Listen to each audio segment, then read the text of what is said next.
Édifiez-vous davantage avec ces différentes thématiques scrutées par le révérend pasteur Zacharie Kabengele. Les 7 images de l'influence du chrétien dans le monde, le 7 fois de l'accomplissement de toutes choses, de la partie 1 à la partie 3, quel temps fait-il à l'horloge des dieux pour l'humanité? Délivré de l'esclavage pour servir l'Éternel, de la partie 1 à la partie 7. La résurrection du Seigneur Jésus-Christ. Les événements eschatologiques, de la partie 1 à la partie 10. Ce qui entre en toi détermine ce qui est en toi. La double portion, de la partie 1 à la partie 5. Retrouvez-nous également sur toutes les plateformes de réseaux sociaux. Zacharie Kabengele, nouvelle cité de David.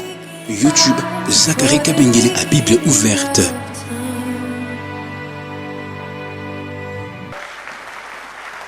Seigneur, nous t'acclamons ce matin. Sois loué, sois béni. Gloire et louange à ton nom.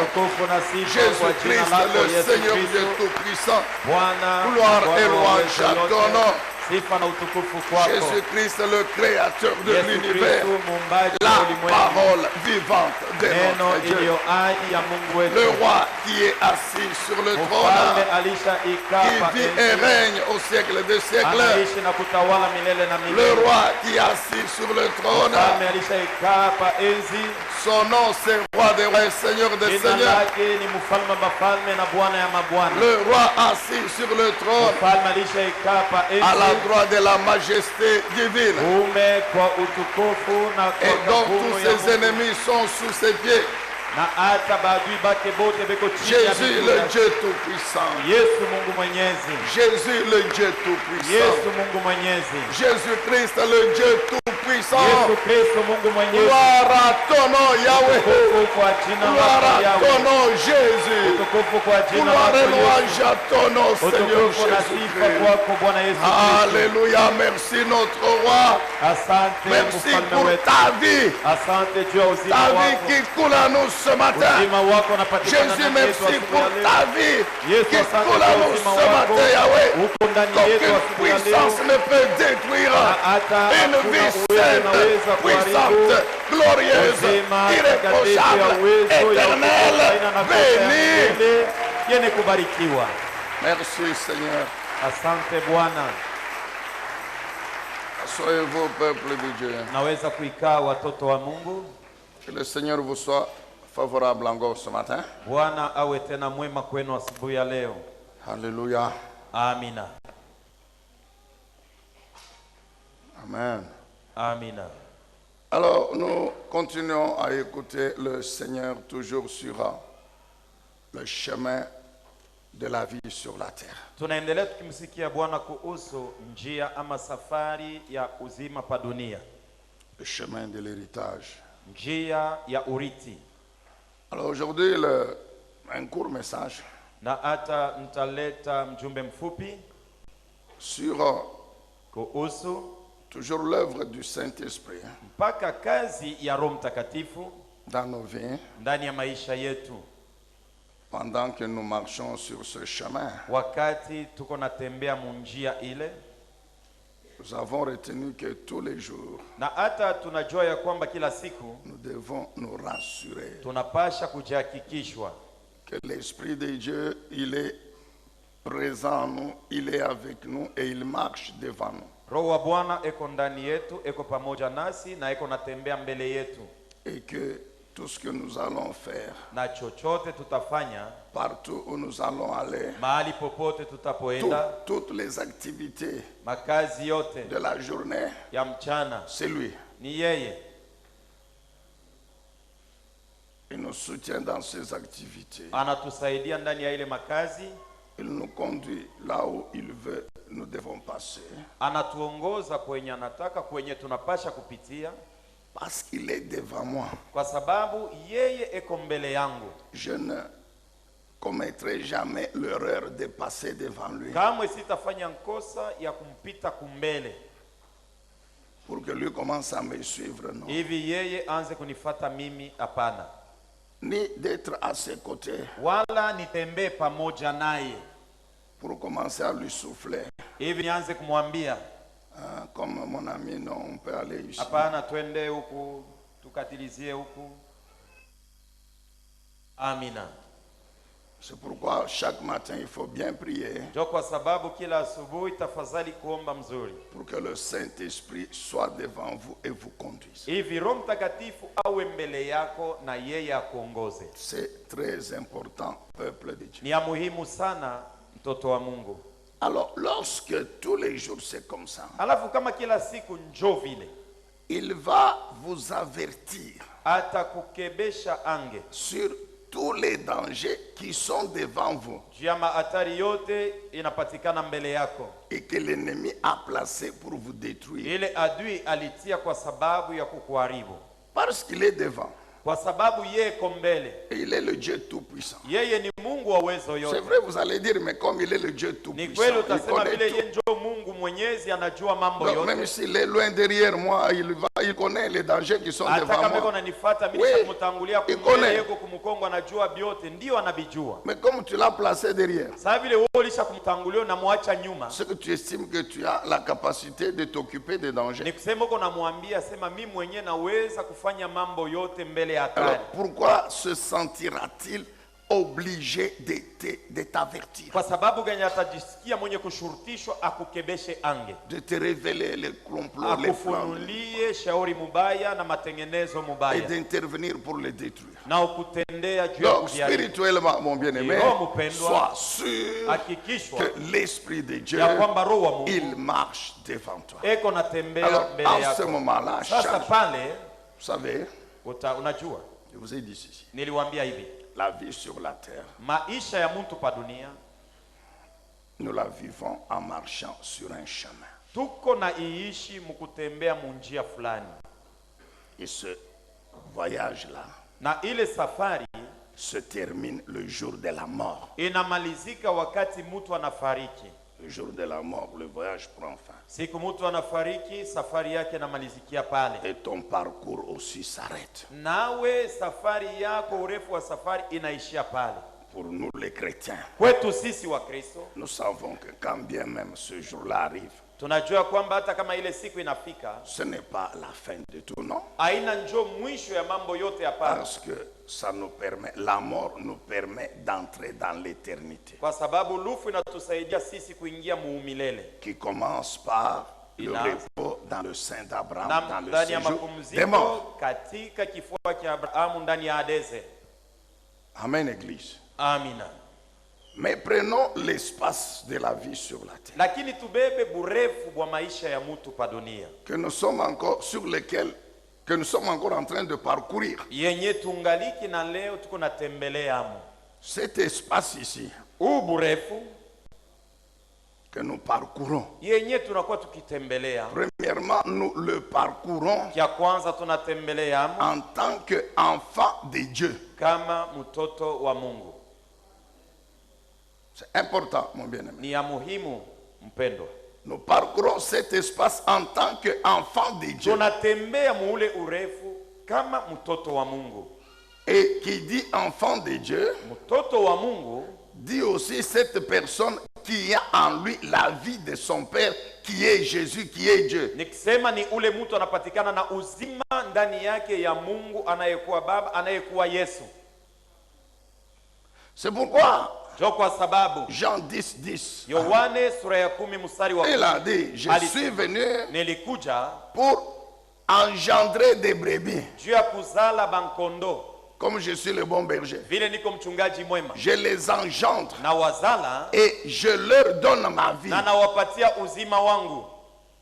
Je suis venu pour leur donner ma vie. Nilikuja kwa sababu ya kuwapatia Alors, uzima pour wangu, qu'ils aient cette vie, il faut que je les engendre. na sasa njoo bapokee uzima wangu, tafadhali ni wazale. Par mon sang, je dois les engendrer par mon Kupitia sang. damu yangu napasha Ils kuwazaa doivent kupitia damu avoir yangu. mon sang dans leur veine, dans leur chair, dans Ndani ya leur corps. mishipa, ndani ya mwili yabo mnapasha Le kupatikana sang qui damu doit yangu. soutenir leur vie doit être le mien. De Damu mon inapasha sang, moi, kusaidia le bon maisha yabo, berger. inapasha kuwa damu yangu mimi, Ainsi, je serai sûr qu'ils ont ma vie. na vile mimi nitahakikisha ya kwamba wanakuwa na uzima wangu.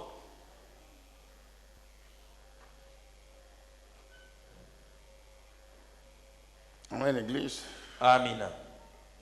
Mes brebis Bankondo bangu mi Je suis venu pour les engendrer Nilikuja juu ya mikubazala par mon sang, kupitia damu afin yangu qu'elles aient ma vie. hivi bawe na Et uzima c'est wangu. cette vie qu'ils vivront sur la Na terre. ni ile uzima Et c'est wataishi pa cette vie dunia. que toi et moi, nous vivons Na sur le njo parcours. uzima yenye tunaishi we na mie musafari. Autre chose, c'est qu'il faut que chaque matin, tu te rassures Kitu kingine, tafadhali kila asubuhi ujihakikishe que aujourd'hui je vais vivre ya kwamba leo nitaishi, et que en tant qu'enfant de Jésus, na vile niko mtoto wa Yesu, c'est sa vie que je dois vivre. ni uzima wake njo yenye napasha kuishi leo. Il dit, je suis venu. Anasema nilikuja. L'objectif principal de la Kifukuzio kya venue de katikati Jésus kya sur la ujio wa terre, Yesu Kristo pa c'est dunia engendrer ni kuzala des hommes et des banaume femmes na banamuke auxquels il transmet sa vie. benye anaambukizia uzima Et wake, nous connaissons qu'il devait passer par la croix. na tunajua kwamba alipasha kupitia kumsalaba. C'est cette vie que nous vivons Njo uzima yenye tuko naishi en tant qu'enfants de Dieu kama watoto wa Mungu sur le parcours. musafari. Alors, comme c'est sa vie Sa vile ni uzima wake et ye, que cela, bien sûr, la Bible dit que Dieu, il est le créateur de tout homme et qu'il connaît la vie de tout homme na Biblia inasema et qu'il Mungu a aliumba mtu tracé wote, une anajua voie maisha ya pour tout mtu homme. wote. Alors, à combien plus forte raison pour nous, ses enfants? Tutasema je basi juu ya sisi watoto wake. Donc, concernant les autres aspects, Yene kuelekea mambo ingine il y a cette vie inaambatanishwa na uzima de notre Père, ya baba yetu. aspect lié à la terre. Vitu bile binaelekea mambo ya dunia. Il y a des choses qu'il a prévues. Kuna vitu vyenye ye alitayarisha.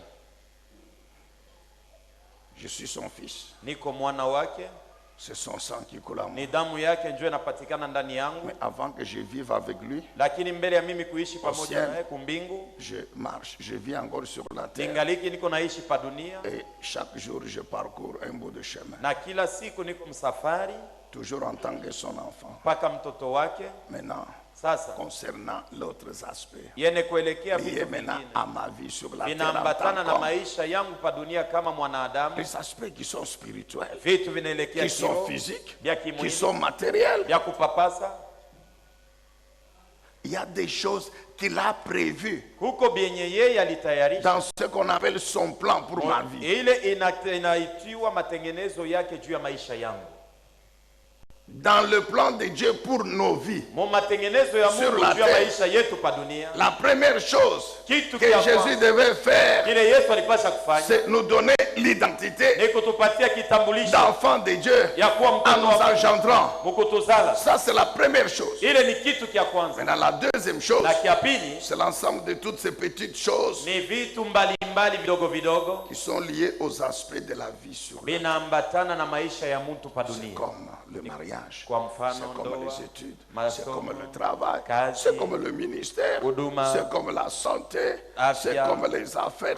Donc tout ce biashara, que nous faisons sur la vile terre. vyote tunafanyaka pa dunia. C'est ainsi que Ni il vile va donner à chacun de nous des talents, vous atapatia rappelez, kila mtu les talanta, talents, les dons, pour mazawadi, lui permettre kwa kumruhusu d'étudier, ajifunze, de travailler atumike selon son plan là. kufuatana na paka na matengenezo yake yeye. Dans le plan, Mu matengenezo il y a une identité commune. kuna Il kitambulisho y a cha un watu, dénominateur commun. kunakuwa bitu C'est vya notre watu wote, identité ni en tant kitambulisho qu'enfant de chetu Dieu. sisi watoto wa Mungu. Maintenant, Sasa pour chacun de nous, vya kila mtu il y a pa une kwake particularité. kuna upekee, Ce sont les talents, les dons, ni matalanta, qui nous mazawadi. permettent de faire des études spécifiques. Ile inakusaidia De faire un ujifunze travail masomo fulani, spécifique. utumike kazi fulani.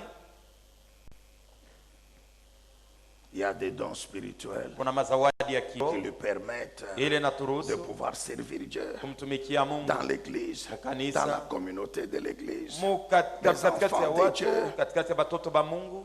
etc. Rappelez-vous de Na mambo l'enseignement ingine. sur les dons. Kumbukeni mafundisho kuhusu mazawadi, Tout, même le mariage. vyote na ndoa. Il a destiné à chaque homme une femme. Alitayarisha kila mwanaume bibi ule ataowaka. Rappelez-vous Kumbukeni de l'exemple de Eliezer, mfano Genèse Eliezer, 24 par exemple. Mwanzo 24 kwa Etc. mfano, na mambo ingine Tout ingine. ce que nous avons dit. Vile vyote tulisemea. jusqu'à la mort. mpaka na siku ya kufa. Mais il ne le fait pas en un jour. Lakini avitende vyote siku moja tu. C'est étape par étape. Ni kipindi kisha kipindi kingine. Étape par étape. Kipindi kisha kipindi kingine. Étape par étape. Kipindi kisha kipindi kingine. Et quand na wakati nous sommes soumis, le Saint-Esprit, il nous avertit, il nous révèle. Roho Mtakatifu anatukebesha anga na tufunulia. Souvenez-vous de tout ce qu'on a dit. Kumbukeni bile byote tulisemea. Toutes ces choses, étape par étape. Bile bintu byote kipindi kisha kipindi kingine. Jusqu'à ce que le parcours prenne fin. Mpaka na pale safari itamalizika. Amen, bien-aimés dans le Seigneur. Amina. Vous vous souvenez encore de Nombre chapitre 9? Unakumbuka tena Hesabu sura ya 9? La nuée. Wingo. La nuée. Wingo. Qui marche. Iko natembea. Qui s'arrête une nuit. Inasimama usiku moja. Comme elle peut s'arrêter un jour. Inawezekana kuwa ni siku moja. Comme elle peut s'arrêter un mois. Inaweza kuwa ni mwezi mzima. Comme elle peut s'arrêter plus. Inaweza kusimama masiku mingi. Et chaque fois qu'elle s'arrête, na kila wakati inasimama, Israël comprend. Watoto wa Israeli wanaelewa. S'arrêter. Na Boba anapasha kusimama. Monter les tentes. Na kuweka hema. Et rester. Na kubakia pale. Et ils vont attendre. Na bataongojea. Le jour que la nuée va s'élever. Siku ile wingo itatoka. Pour démonter les tentes. Hivi waondoshe hema na kwenda. Vous vous souvenez? Nous avons beaucoup insisté sur le fait que même s'il y a la vision, même s'il y a la promesse, mais fais attention, parce qu'il peut-être il y a encore des étapes qui t'attendent. Mais si tu es pressé, tu vas précéder Dieu dans l'image. Tu vas précéder Dieu dans l'héritage. Tu le laisses derrière. Lui il est encore ici. Toi tu es encore là-bas. Tu es déjà là-bas. Mais lui il a prévu qu'ici tu dois faire encore 2 mois. Lui il a prévu qu'ici tu dois faire encore 1 année. Toi tu dis non, mais j'ai déjà la promesse. Non, j'ai déjà la promesse. Après tout, j'ai déjà. Mais et puis tout ça j'ai fait, c'est par lui. Très bien. Très bien. Tu as tout fait par lui. Mais lui il te dit malgré tout ça, ici 3 mois. Tu dis non. Ah, tu vas laisser Dieu ici. Tu vas partir. Dès que tu le laisses, c'est fini. Lui aussi il comprend que tu n'as plus besoin de lui. Dites bien amen, église. Que le Saint-Esprit vous aide encore. Alors, suivez ceci. Sur ce chemin ici, le Saint-Esprit de Jésus, comme il marche devant nous, dans son œuvre, il nous avertit sur tous les dangers susceptibles de nous détruire. Parce que je vous ai dit que sur le parcours, et sur le parcours il y a plusieurs étapes. Et l'objectif c'est de m'emmener au terminus. Le terminus c'est le jour de ma mort, que lui connaît, qu'il a déjà fixé. Par conséquent, pour éviter que l'ennemi ne me détruise avant ce jour-là, le Saint-Esprit, il marche devant moi. Non seulement il m'avertit sur tous les dangers, mais il les détruit. Parce que non seulement je dois arriver au bout du chemin, mais je dois franchir toutes les étapes.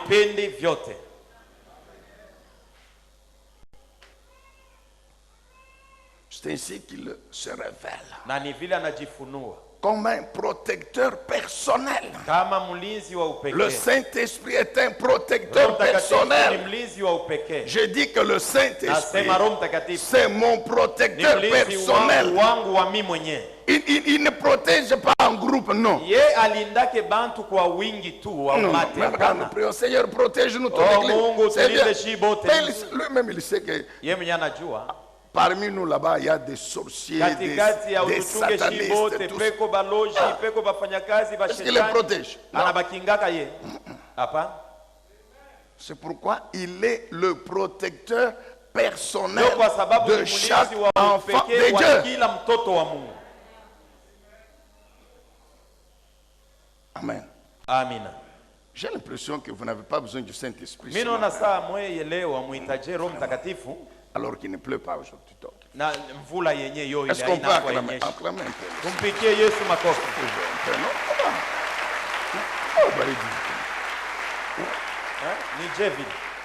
Amen, bien-aimé dans le Seigneur. Amen. Ma sécurité, votre sécurité, la paix de votre esprit, la paix de votre âme, c'est l'affaire personnelle du Saint-Esprit. C'est son affaire personnelle. Ma sécurité, son affaire personnelle, la paix de mon esprit, de mon âme, son affaire. C'est pourquoi Jésus a dit, moi votre Dieu, je vais vous donner la véritable paix. C'est bien, vous savez, bon, c'est bien qu'il n'y ait pas de guerre dans le monde. Qu'il n'y ait pas de guerre dans le pays, c'est bien. Alors on dit que non, la paix règne dans le pays. Mais la paix peut être dans le pays, peut être dans le monde. Mais dans le cœur des gens, il n'y a pas de paix. Ils sont troublés jour et nuit. Les hommes et les femmes sont troublés. C'est pourquoi Jésus dit, moi, je vais vous donner ma paix à moi. Que le monde ne peut pas vous donner. Que l'ONU ne peut pas vous donner. La paix du cœur, la paix de l'esprit, c'est l'œuvre du Saint-Esprit. Oh, alléluia. Amen. Et tous les jours, en tant que mon protecteur personnel, le Saint-Esprit, il fait tout pour que je ne puisse pas perdre ni mon temps, ni ma vie, en allant dans des endroits dangereux et en marchant en compagnie de personnes dangereuses qui sont un danger pour moi.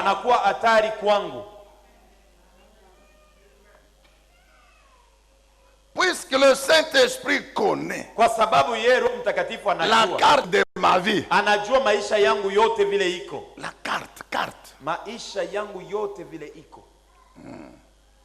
Tu as traduit quand je priais. C'est-à-dire quoi, la carte? Qu'est-ce qu'on trouve sur une carte? Prenons une carte ordinaire ici, que les géographes appellent topographique. Mais sur cette carte, il y a des sentiers, il y a des chemins, il y a des routes, des autoroutes, il y a des chemins de fer, il y a les rivières. Sur les rivières, là où il y a les ponts, on marque, il y a les ponts. Quand nous disons que le Saint-Esprit connaît, seul il connaît la carte de ma vie. C'est-à-dire que chaque jour, lui il connaît les chemins que je dois prendre. Amen, Église. Il connaît le chemin que je dois prendre. Il connaît les endroits où je peux arriver. Il connaît aussi les personnes qui doivent être avec moi. Il sait. Là, je parle spirituellement. Il sait que en prenant ce chemin ici, il y a le Jourdain devant.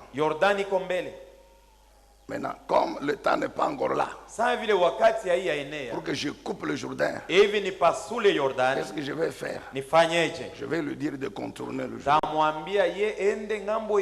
Mais Ou bien, au puisque le temps est déjà là, kwa sababu wakati je coupe le Jourdain. takata Yordani. Ok, Sawa. je vais couper le Jourdain. Takata Yordani. Ou bien, au je le maintiens ici, na mchunga hapa je mets un pont.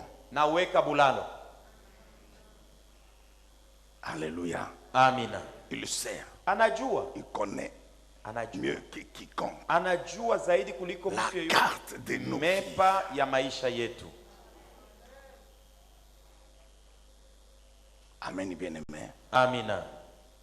Parce qu'il tient à ce que nous ne soyons pas détruits avant le terminus. Kwa sababu apende tuuawe mbele ya sisi kufika kumwisho. Parce qu'il tient à ce que nous ne puissions pas louper une seule étape. Kwa sababu apende tukose kipindi hata kimoja. Il nous avertit Anatukebesha ange sur tous les dangers. juu ya mahatari yote. Acte 9. Matendo la Mitume 9. Ananias, Na Anania. que Jésus établit prophète. Ule Yesu anamchagua kama nabii. Parce qu'il l'envoie vers Paul, Kwa sababu anamtuma kwenye kulikuwa qui Paulo ne connaissait pas, mwenye kumjua. pour lui donner le message. Juu kumpatia mjumbe. Voici ce que le Seigneur. Sikia kienye Bwana Il anasema. m'envoie pour t'ouvrir les yeux. Ananituma juu nikufungule macho. Et puis, Kisha il y a des choses qu'il t'a révélées kuna vitu vyenye alikufunulia que tu connaîtras. vyenye utajua. La souffrance que tu connais. Mateso yenye utapatikana nayo. Agabus, Agabus. acte 21. Matendo la Mitume 21. Il vient, Anakuja. il prend une ceinture. Anabeba mkaba. Il ne sait pas qu'elle appartient à Paul. Ajue ya kwamba ni ya Elle Paulo. dit l'homme à qui appartient. Anasema mwenye mkaba hii Il y a des dangers qui l'attendent. kuna mahatari na Amen, bien aimé dans le Amina. Seigneur. Alors, pour terminer Juu ya ce kumaliza court message, hii mjumbe mfupi. quelles sont ces choses que nous devons savoir? Ni vitu gani vyenye sisi tunapasha kujua? 4 choses importantes Vitu ine vya muhimu que nous devons savoir vyenye tunapasha kujua tous les jours. kila siku. Première chose, Kitu kia kwanza c'est que vos ennemis existent. ni kusema baadui bako beku wako ni kweli, Qu'on ne vous trompe pas, bashikudanganye. vous avez des ennemis. Uko na baadui,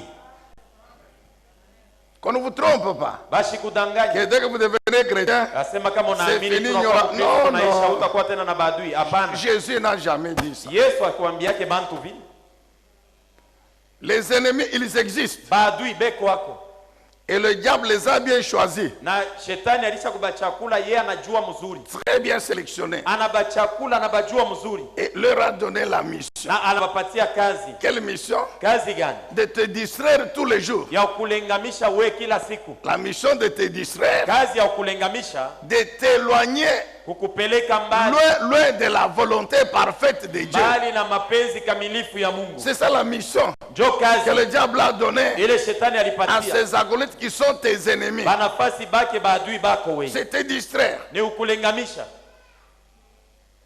Te distraire. kukulengamisha Et t'éloigner loin de la volonté na parfaite de Dieu. ukupeleka mbali sana na mapenzi kamilifu ya Mungu. Empêcher de rechercher cette volonté. Kukuzuiza usitafutishe T'empêcher mapenzi ya de te Mungu. soumettre à cette volonté. Kukuzuiza usitii siku ile mapenzi ya Mungu. Pourquoi encore? Juu ya nini Ah, mais tena? pour bien te détruire. Juu ya kukuharibu mzuri, Pour bien te détruire. juu ya kukuharibu mzuri. Le diable les a bien choisis. Bien Shetani sélectionnés. alisha kubachakula na bajua mzuri.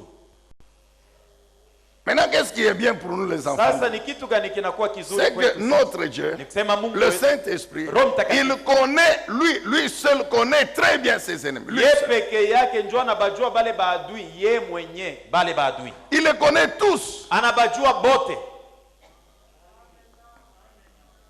Le Saint-Esprit connaît très bien Roho tous nos Mtakatifu ennemis. anabajua mzuri Il sana sait baadui qu'ils sont bote be. intelligents. Anajua sema beko na akili, Ils sont rusés. beko na ila, Et que leur objectif, c'est notre chute. na C'est notre kifumusio yako ni destruction. C'est kutuangusha, notre échec. kutuua, ni sisi tuanze kuendelea na kushinda C'est shinda, notre mort. ni kufa C'est kwetu, notre échec. ni kukosa Dans kwetu, tout ce que nous faisons, vile vyote c'est tunafanya notre destruction. ni kuharibifu C'est wetu. ça, c'est ça. Njo kazi ile yabo.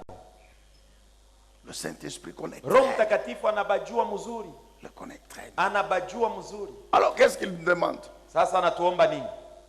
Proverbe chapitre 3, versets 5 et 6. Mezali 3:5 hadi 6. Il y a beaucoup d'autres passages similaires. Kuna maandiko mengine ya Proverbe kufanana 3, na- 5 et 6. Mezali 3:5 hadi 6. Alors, Qu'est-ce que le Saint-Esprit nous demande? Roho Mtakatifu anatuomba nini? De faire quoi? Tufanye nini? Mets ta confiance en l'Éternel de tout ton cœur. Umutumainie Bwana Mungu wako na moyo wako ote. Au niveau de ton esprit, ton âme, mets confiance en Dieu. Ndani ya roho na nafsi yako mtumainie Et Mungu ne wako. te repose jamais, jamais sur ta propre intelligence. Na kamwe usitumainie akili yako. L'intelligence ici sont les moyens. Akili hapa ni manamna. Ne te repose jamais sur les résultats de tes recherches Usitumainie scientifiques, kamwe sur mapato tes ile inventions, utafutisha maarifa ile ulitunga. sur tes inventions, Juu ya bila ulitunga. sur ce que tu fais, Juu ya byenye uko nafanya. sur tes exploits au travail. Juu ya maishara yako Ne te mukazi. repose jamais sur ton expérience, Usitumainie bila unajua. encore moins sur ton argent. Na zaidi usitumainie fedha yako. Même si tu as toute une armée qui te protège, Hata kama wewe ndio uko na baskari bote ni bako wewe beko na kuchunga. il n'y a pas de problème. Hakuna mambo. Mais le diable va envoyer les démons Lakini shetani atakutumia mandemona et les sorciers na baloji. qui vont endormir toute l'armée. Batalarisha bushingishi baskari bako bote. Endormir. Barisha kulala bote. Et toi Na weye et l'armée, na jeshi yako. endormir. Mwe bote mlisha kulala bushingishi. Vous tous, vous dormez. Mwe bote munalala bushingishi. Maintenant, Sasa les démons viennent. mandemona banaingia. Il va s'occuper de toi comme il veut. Batakutendea bile boba nataka. Même si tu dors, tu vois, tu prends l'argent, tu mets sur le lit, puis tu dors sur l'argent. Et puis tu prends encore l'argent, tu te couvres. Hata kama unabeba franga yako kwanza unaitandika pa kitanda pa fazi ya gorofa. Kisha unalia unaibeba sabu langecho unajifunika. Mets ta confiance en qui? En l'Éternel. Ne te repose jamais, jamais sur ta propre intelligence. Sur tes biens, ne te repose jamais, jamais, jamais, Usitumainie kamwe juu ya akili yako. Encore moins sur un homme. Hata usitumainie mtu unakumbuka. Vous rappelez Jérémie 17. Unakumbuka Yeremia 17. Dieu dit quoi? Mungu anasema nini? Il est maudit. Alaaniwe. Il est malheureux. Ni waole. Tout homme qui fait quoi? Yeyote anafanya nini? Il prend sa confiance. Ule anabeba Et tumaini il yake. place en un homme. Anaiweka ndani ya Mungu. C'est-à-dire quoi? Tu prends ta vie, hein? Nikisema unabeba maisha Tu yako. places entre les mains d'un homme. Unaiweka mikono ya mtu mwingine. Tu es fou. Uko na majimu. Dieu il est bien. C'est pourquoi Dieu il est bien. Et Mungu Dieu, eko tu il nous mzuri. avertit. Hein? Anatukebesha ange. Il dit fais gaffe. Anasema keba ange. C'est vrai, Dieu utilise les hommes, on nous prêche souvent. Ni kweli Mungu anatumiaga bado shima anatuambiaga sasa rafiki unaweza. Les relations ne veulent pas dire que ma vie dépend de la personne avec qui je collabore. Non. Mimi sasa nitaanza kwa kumtumainia yeye. Dieu peut l'utiliser pour anaweza kumtumia juu ya mambo fulani. C'est Dieu qui l'utilise. Ni Mungu ndio anamtumia. Et Dieu sait pourquoi. Na Mungu anajua juu ya nini. Mais ça ne veut pas dire que moi maintenant ma vie dépend de la personne que Dieu utilise. Sasa mimi maisha yangu yote ni paka yeye. Verset 6. Shairi ya 6. Cherche à connaître. Tafuta kujua. La volonté de Dieu. Mapenzi ya Mungu. Pour tout ce que tu entreprends. Juu ya mambo yako yote. Hein, mon frère. Ndugu yangu. Ça paraît simple. Même là, tu es en train de dire c'est ça le message de dimanche. Très bien. Est-ce que chaque fois que tu entreprends quelque chose, kila wakati pale unaanzishaka mambo fulani, tu recherches la volonté de Dieu. Unatafutaka kujua Mungu anapenda hayo au hapana. Ce que tu es en train de faire maintenant. Vile vyenyewe uko nafanya hapa sasa. Je te pose la question. Mimi nakuuliza wewe. Est-ce que tu peux nous démontrer? Unaweza kutuonesha wazi wazi. Que Dieu t'a confirmé que c'est ça. Ya kwamba Mungu alikuambia sasa kankamana njoo mapenzi yangu. L'Éternel te conduira sur quoi? Sur le droit chemin. Le droit chemin, c'est-à-dire c'est ce chemin sur lequel l'Éternel a déjà détruit tous les ennemis. Il a déjà détruit tous les dangers. Bon, les ennemis peuvent être là. Mais lui, il sait comment il fait. Il peut seulement les endormir. C'est tout. Et puis je passe. Et puis quand je suis déjà passé, il s'est réveillé. Il attend. Aujourd'hui, il n'est pas passé. Non, il est déjà passé. Dieu peut les... Donc il est là, les yeux comme ça. Mungu anaweza kuwa abalale kushiriki macho ya mwili iko naangalia. Les yeux physiques ouverts. Macho ya mwili iko wazi. Les yeux de son esprit ouverts. Lakini macho ya roho nayo iko wazi. Mais je passe. Lakini mimi napita. Il ne me voit pas. Yeye aiona sema ni mimi. Tous les jours. Kila siku. La Bible déclare que Dieu nous couvre Mungu anatufinika d'un puissant bouclier na ngao ya uwezo. Qui est le sang de Jésus. Inayokuwa damu ya Yesu. Le sang de Jésus. Damu ya Yesu. Oh bien-aimé. Il a la puissance d'aveugler les sorciers. Ya kupofusha balozi.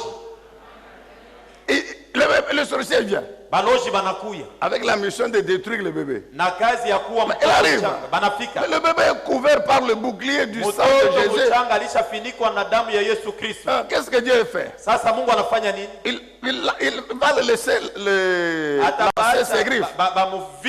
Et il se rend compte que les griffes sont dans un sang. Ya kwamba ile mankucha yote kunaingia ni mudamu. Et pendant ce temps-là, la puissance du sang de Jésus. Uwezo wa damu ya Yesu. Dieu il est bon. Dieu Mungu yuko mwema. Huyu Mungu. Si Dieu n'était pas bon, kama Mungu wake mwema, beaucoup de sorciers tomberont à la maternité. Balozi ba mingi balipasha kuanza kuanguka ku open huko. Amen, bien aimé. Amina. Le sang de Jésus. Damu ya Yesu. Bouclier. Ngabo. Mais ta confiance en l'Éternel, lui il connaît le chemin sur lequel il va te faire marcher. Il a déjà détruit tous les dangers.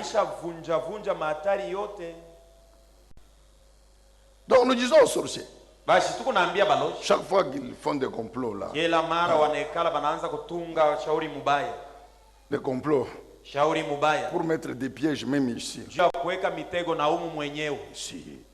ici à la chair, au bureau, partout là, vous perdez votre temps. Parce que le Saint-Esprit, il nous avertit toujours. Et il nous avertit pourquoi? Pour que nous puissions nous lever avec lui. Détruire. Détruire, tout détruire. Tout on détruit. Le fait que nous envoyons tous les jours. C'est ça son travail, non? Enfin, j'ai l'impression qu'ici vous ne croyez pas. Pas un seul amen ici. Amen, église. Amina. Nous disons ceci. Vos ennemis existent. Et le Saint-Esprit les connaît tous très bien. Alléluia. Amina. Notez encore ceci. Quand vous êtes attentif au Saint-Esprit, vous ne tomberez jamais, jamais dans le fossé qu'il a creusé sur votre chemin. Regardez, c'est Dieu qui a tracé le chemin devant moi sur lequel je marche. Alors, lorsque les ennemis creusent des fosses, ils mettent les filets, ils perdent leur temps. Pourquoi? Parce que quand ils font ça, l'Éternel qui est avec moi, qui est devant moi, il voit. Il voit. Donc Dieu ne va pas enjamber les fossés. Et il me laisse moi tomber dans le filet. Psaume 35. 1 à 8. Psaume chapitre 35. Ça, c'est la prière de cet homme. David. Qui connaissait très bien l'importance de la protection de Dieu. Ça, c'est une prière, mon frère. Donc,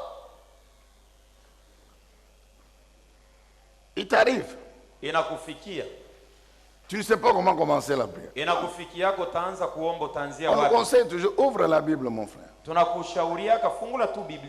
les psaumes, ouvre les proverbes. Le Saint-Esprit te conduira. Tu peux faire tous les jours ça. Une prière inspirée. Qu'est-ce que David dit? Il prie, il dit quoi? Oh Éternel, viens accuser ceux qui m'accusent. Toi-même viens combattre celui qui me combat. Oui, c'est une prière que Dieu a exaucée. Est-ce qu'il est écrit que Dieu n'a pas exaucé cette prière? Dieu l'a exaucé. Alors si Dieu l'a exaucé, et que c'est le même Dieu qui est toujours là, alors je peux aussi prier comme ça. Et le Saint-Esprit ne va pas dire non, comment toi tu pries. Non, tu pries la prière de David. Non, non. Amen, bien-aimé. Oh Éternel, saisis le bouclier. Des versions disent le petit et le grand bouclier. Et revêt ton armure. Lève-toi pour me secourir. Brandis ta lance avec le javelot contre mes poursuivants. Et puis, rassure-moi que tu es mon sauveur. Amen, bien-aimé. Alors il dit quoi? Qu'il soit honteux. Comment? Honteux. Comment? Déshonoré. Qui? Ceux qui en veulent à ma vie. Ma soeur. C'est simple, mais c'est fort. Ceux qui se moquent de moi, qui soient honteux. Jésus l'a démontré. Non? Les gens là qui refusaient de reconnaître que l'homme ici, c'est réellement l'homme né avec. Ils le connaissent bien, des voisins. Des voisins. Pas les gens de Katubano, de la Roachino. Les voisins. Ils disent quoi? Non, non, ce n'est pas lui. Ce n'est pas lui. Tout simplement parce que ses yeux sont ouverts. La tête n'a pas changé. Les mains n'ont pas changé. Le visage n'a pas changé. Seulement parce qu'il voit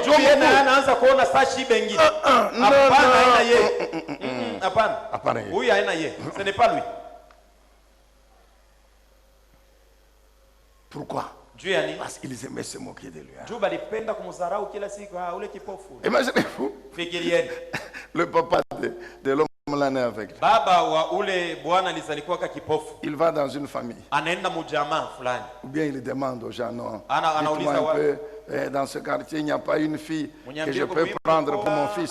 Maintenant, on lui demande, votre fils qui? L'aveugle. Il ajoute qu'il se met à la route là qui demande. Bon, je vous pose la question. Je vous pose la question. Si votre fille, je dis bien, on précise que l'homme qui doit le marier, c'est l'homme là né avec là, qui est sur la route là-bas, qui demande le monde tous les jours. Je suis sûr que tu vas dire, arrière de moi Satan. Shetani, hii mikoshi kanitoka mu nyumba yangu. Est-ce qu'on peut dire amen? Amina. Mais David dit quoi? Tous ces gens-là qui se sont moqués de moi, mais qu'ils soient honteux, qu'ils soient déshonorés. Il ajoute ceux qui en veulent à ma vie, qu'ils soient déboutés, qu'ils reculent, ceux qui projettent mon malheur. Il ajoute ceci, que l'ange de l'Éternel puisse les chasser et qu'ils soient comme la paille que le vent emporte. Il ajoute encore que leur chemin soit sombre, ténébreux, glissant. Amen l'église. Amina. Dieu a exaucé la prière. Et puis il ajoute le dernier verset là. Il dit sans cause. Que le malheur s'abatte sur l'improviste. que dans leur propre piège, ils puissent s'empêtrer. Qu'ils tombent dans la fosse qu'ils ont fait quoi? Ah, mais moi, si moi j'étais toi, jamais.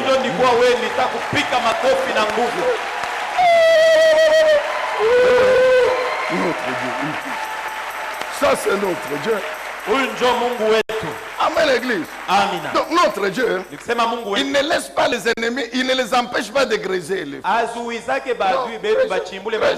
Si vous voulez griser sans griser. Et puis vous prenez les filets, vous mettez. Sans sorcier. Nous allons le détruire. Très bien. Alors, nous allons griser les fosses. Comme ça ils disent.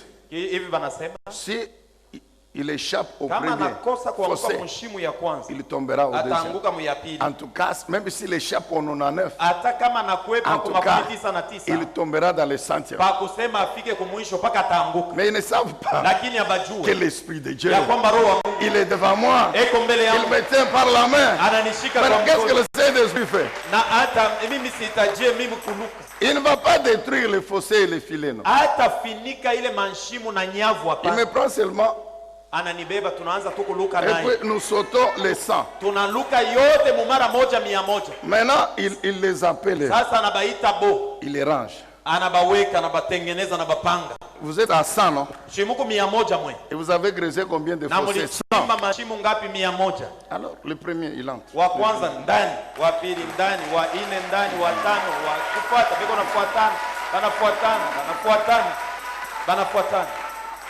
C'est pourquoi.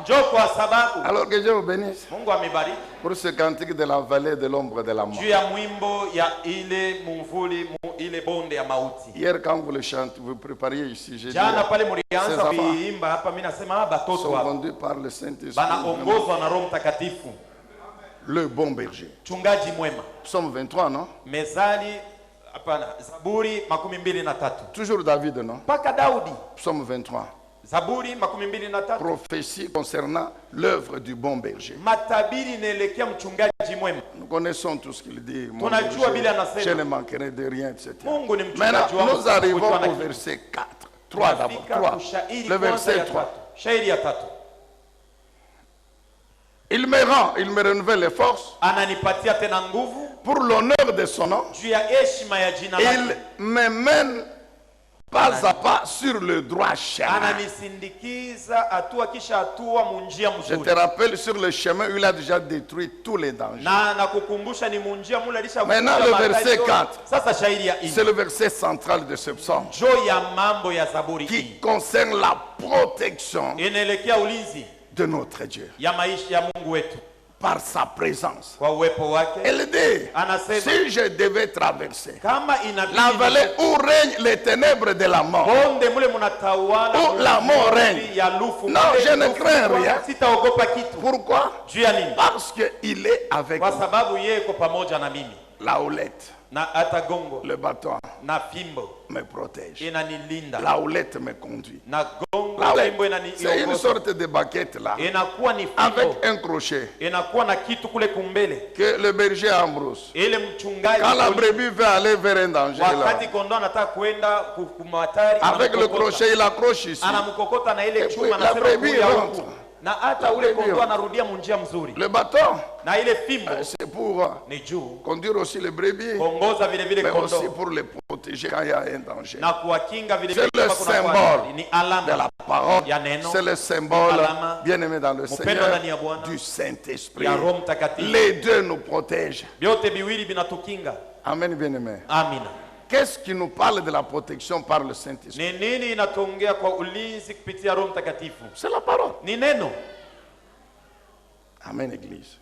Donc la houlette et le bâton, c'est la parole de Dieu, avec toutes les dispositions concernant ses promesses. Quand nous prions, nous le proclamons automatiquement. Le Saint-Esprit qui a inspiré la parole, il déplace sa puissance et il fait ce qu'elle dit.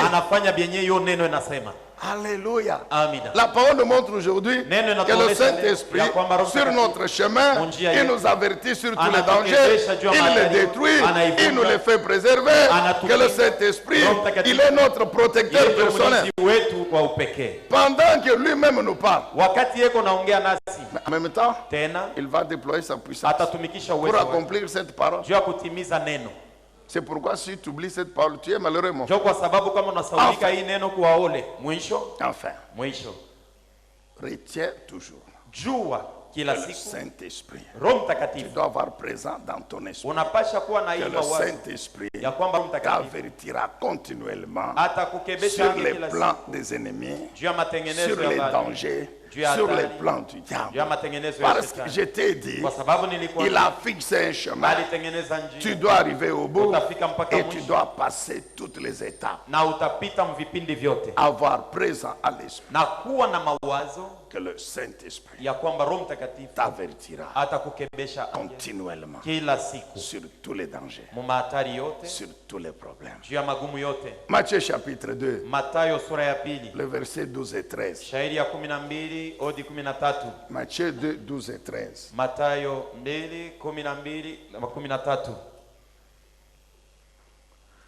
Nous connaissons cette histoire de marche. Quand ils arrivent à Jérusalem,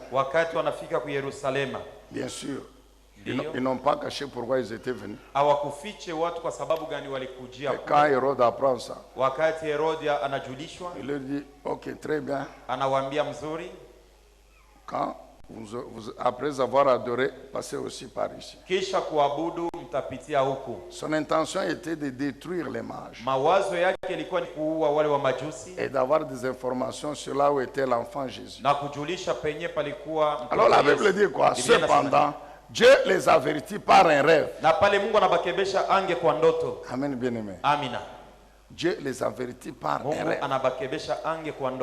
Mon frère, si tu n'as jamais rêvé, non, prie Dieu. Comment toi, donc, depuis que tu es né, ça fait 50 ans, tu n'as jamais rêvé, même pas quand d'autres...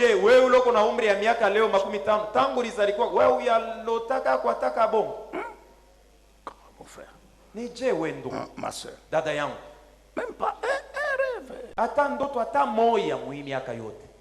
La Bible dit que Dieu a averti les mages dans un rêve. Il leur dit quoi? Ne rentrez pas par Hérode là, par le chemin là par lequel vous êtes venus. Non, regagnez votre pays par un autre chemin. Est-ce que vous comprenez ça?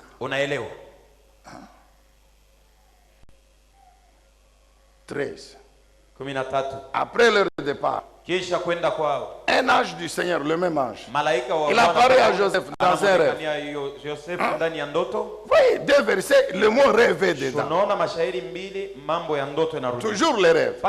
Il dit quoi à Joseph? Lève-toi, prends l'enfant et sa maman, puis en Égypte.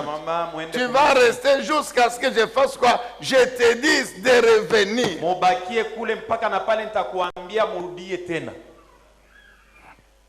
Alors maintenant, nous les connaisseurs de la parole de Dieu, plus que Dieu lui-même. Non, il est écrit, Dieu protège, Dieu il est le tout-puissant. Est-ce que Dieu est vraiment... C'est écrit, non? C'est Dieu, le même tout-puissant. Qu'est-ce qu'il dit à Joseph? Prends l'enfant, va en Égypte. Vous pouvez comprendre ça? Mais qu'est-ce qu'il faut faire? C'est croire seulement. C'est croire. Vous vous dites non. Jésus avait marché sur l'eau. Et Pierre avait marché. Très bien. Vous n'êtes pas Pierre. Et puis l'eau là sur laquelle Jésus avait marché, Pierre. On te dit, il y a la crue devant là. Toi tu dis non. Non. Jésus avait marché sur l'eau. Très bien. Marche mon cher. Comme tu as la foi. Mais Joseph a obéi. L'ange de qui? qui dit quoi? Que Dieu dit, prends le bébé, va en Égypte. Et puis tu resteras jusqu'au jour où moi je te dirai de rentrer. Nous fermons les yeux. Est-ce qu'on peut se tenir debout? Acclamer. Est-ce qu'on peut se tenir debout? Acclamer Jésus. Est-ce qu'on peut se tenir debout? Acclamer Jésus. Merci notre Dieu. Merci Dieu le Tout-Puissant. Dieu le Saint-Esprit, merci. Édifiez-vous davantage avec ces différentes thématiques scrutées par le révérend pasteur Zacharie Kabengele. Les 7 images de l'influence du chrétien dans le monde, le 7 fois de l'accomplissement de toutes choses, de la partie 1 à la partie 3, quel temps fait-il à l'horloge des Dieu pour l'humanité? Délivré de l'esclavage pour servir l'Éternel, de la partie 1 à la partie 7. La résurrection du Seigneur Jésus-Christ. Les événements eschatologiques, de la partie 1 à la partie 10. Ce qui entre en toi détermine ce qui est en toi. La double portion, de la partie 1 à la partie 5. Retrouvez-nous également sur toutes les plateformes de réseaux sociaux. Zacharie Kabengele, Nouvelle Cité de David. YouTube, Zacharie Kabengele à Bible ouverte.